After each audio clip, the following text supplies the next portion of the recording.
Hey folks, I'm reminded in picking up some of these black clevons, which actually are spruce top with mahogany back and sides, even though they're stained, and very, very decent guitars too. They sound really good and they're always well set up. And for what they're going for, it fluctuates on Amazon, but for what they're going for, it just reminds me that we really are living in the age of great cheap guitars, and I can understand why there are a number of YouTubers that are starting channels or have had channels for a while that deal with inexpensive guitar options, both in the acoustic and electric field. I mean, just this week I've had comments from a few of you saying you really have to check out the Orangewood guitars.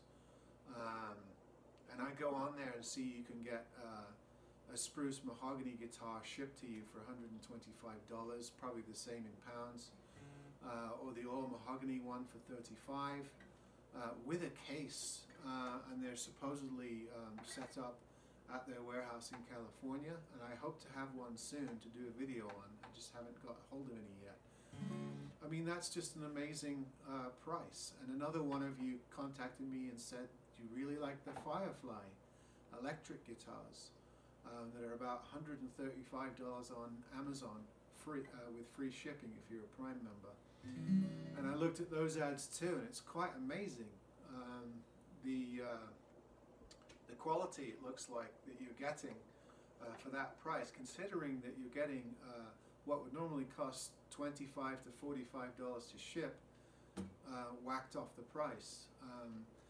You know, recently I've had new catalogs sent to me from Rondo and from Thomann and from Monoprice.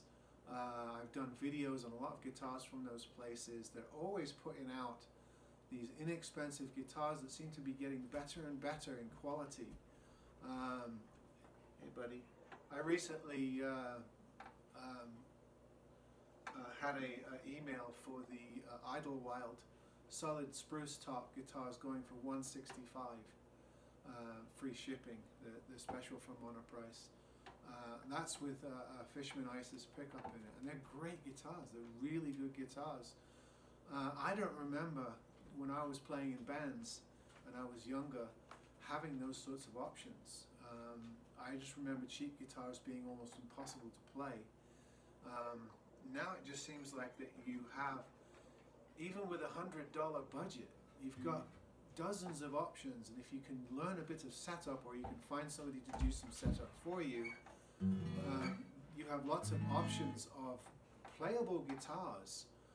Maybe they're not gigging quality, but they're certainly practice quality, or songwriting quality, like this one here. I think when I was around 15 to 25 years old, to get a guitar that plays this well, with a rosewood board, mother of pearl inlays, with this quality wood and finish, with a nice gig bag, I don't think you could have got it for the equivalent of $80 to $100 that you can get this one for. Sometimes $120, $130, depending on the price.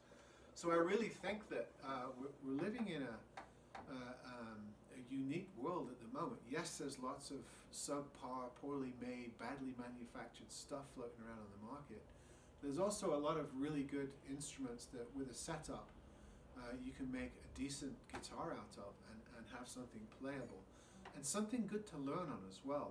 A lot of times in the past I've seen young learners pack it in, quit, because the guitars that they're learning on are just, they don't play, they don't perform. Now I can sell something like this to a 15-year-old kid, and the strings are easy to press. You can notate all of the notes all the way up the fret,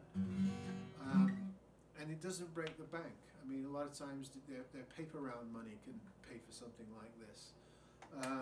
And it just seems like the options are increasing. I see more and more brands, makers, manufacturers, OEM sellers,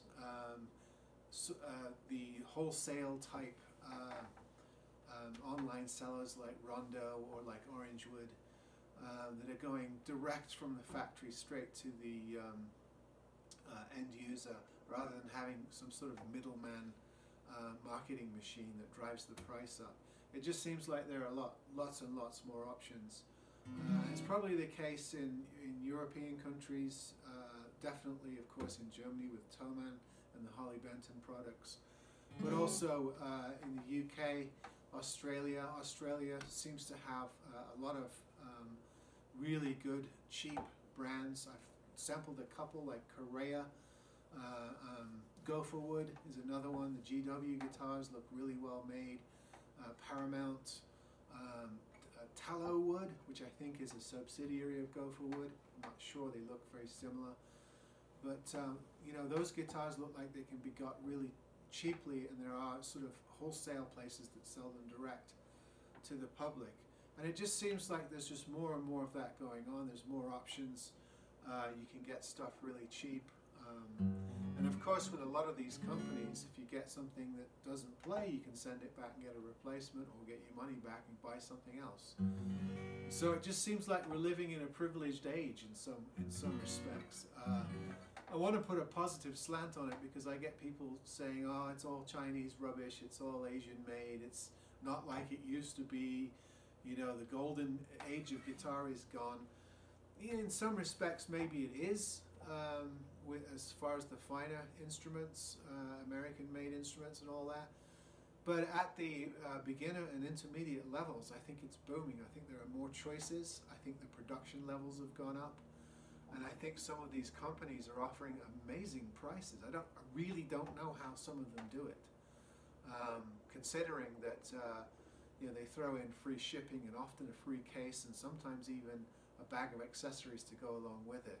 It just seems like, you know, it's the golden age of inexpensive guitars that are playable, and which is great for a guy like me whose channel subsists on those goodies. So I'll be back with more. Meanwhile, I'm going to strum this clave on.